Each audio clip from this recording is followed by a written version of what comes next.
Let me piece yourself back together now. What's your vision? Welcome to Next Tops.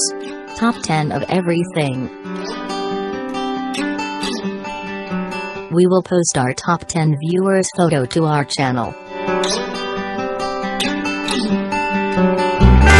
If you want your photo on our channel, then follow these simple steps. Like, comments, subscribe and share. Then send your photos on our Facebook page. Link is in description. Thank you. Today we are counting down top 10 WWE finisher. Number 10.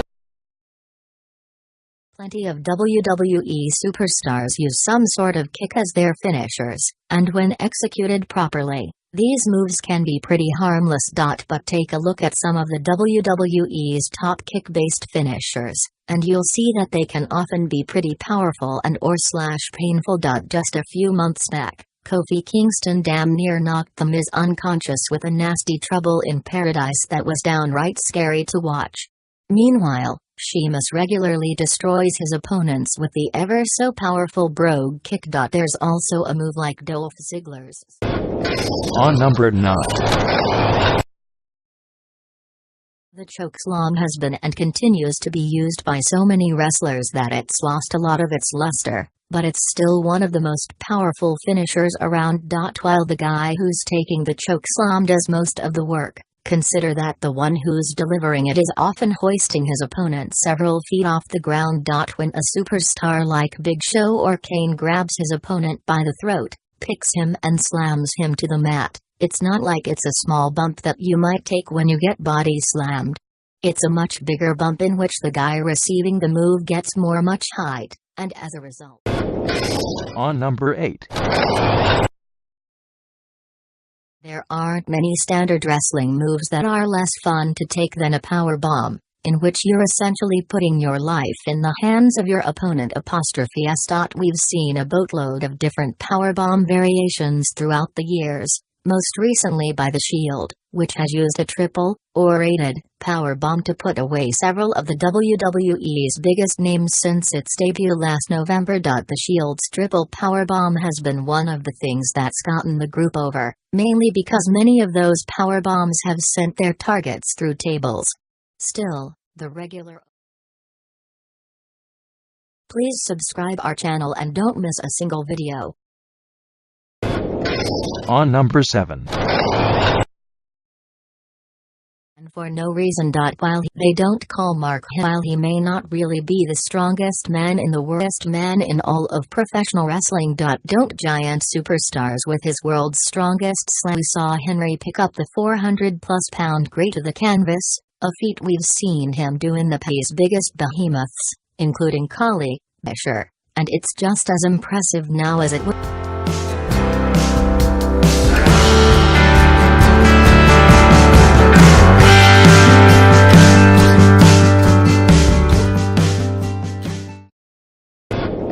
On number 6. I hate the attitude adjustment. Absolutely hate it. But that's mainly because it simply doesn't look like it has that much of an impact when John Cena's not doing it to the right guy. On the flip side, the AA is one of the most impressive moves in WWE history when it's done to someone who weighs 350 to 400 pounds or more. While no one is going to be very impressed when Cena hits an AA on someone like Dolph Ziggler or The Miz, it's hard not to be amazed when he does it to someone like Big Daddy V, the Great Khali or Big Show. Cena has done. On number 5. Not unlike John Cena's AA, the effectiveness of Ryback's finishing maneuver depends largely upon who he's hitting it on.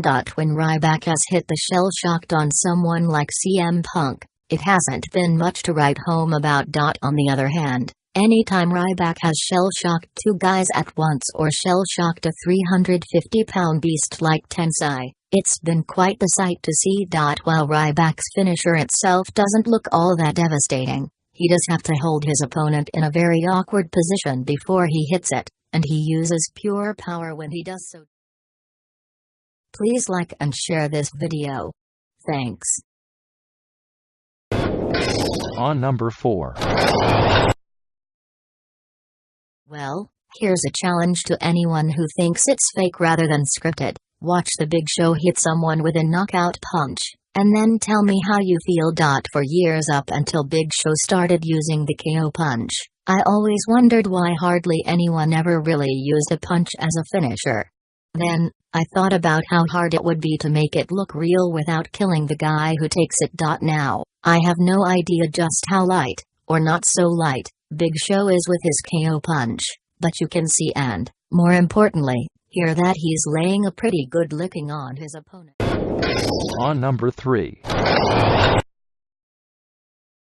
CM Punk's GTS is one of the best displays of both power and pain that you'll see in the WWE today. It's a move that starts with brute strength as Punk lifts his opponent onto his shoulders, an act that's all the more remarkable when he does it to a guy that's 100 pounds or more heavier than him. There's the strength part. Then, Punk pushes his opponent off his shoulders and sends him to a face-first meeting with his knee, an act that looks like it could literally knock out his opponent if he chose to do so. That's the pain part. While, like with any move, the idea is... Please don't forget to leave your comments. Thanks. On number 2. Brock Lesnar is the biggest beast in the WWE today, so it should come as no surprise that he has one of the most awe-inspiring finishers in all of pro wrestling. The technical term for Lesnar's finishing maneuver is a spin-out fireman's carry facebuster, but it's become known as the F5 in the WWE. The F5 is arguably the most barbaric display of power, strength and athleticism all combined into one that the WWE has ever seen. The incredible jerking motion that it creates, coupled with the ease with which Lesnar executes it. Finally on number 1. A year ago, Antonio Cesaro wasn't even on the WWE's main roster, but today, he's become one of the biggest attractions in the company. That's because he always pulls some sort of amazing move out of nowhere during his matches. And if it's not an amazing European uppercut, it's usually an unbelievable neutralizer. Cesaro has showed that he might be, as Michael Cole calls him, pound for pound, the strongest superstar in the WWE with his incredible finisher. If he's not catching Kofi Kingston midair and then annihilating him with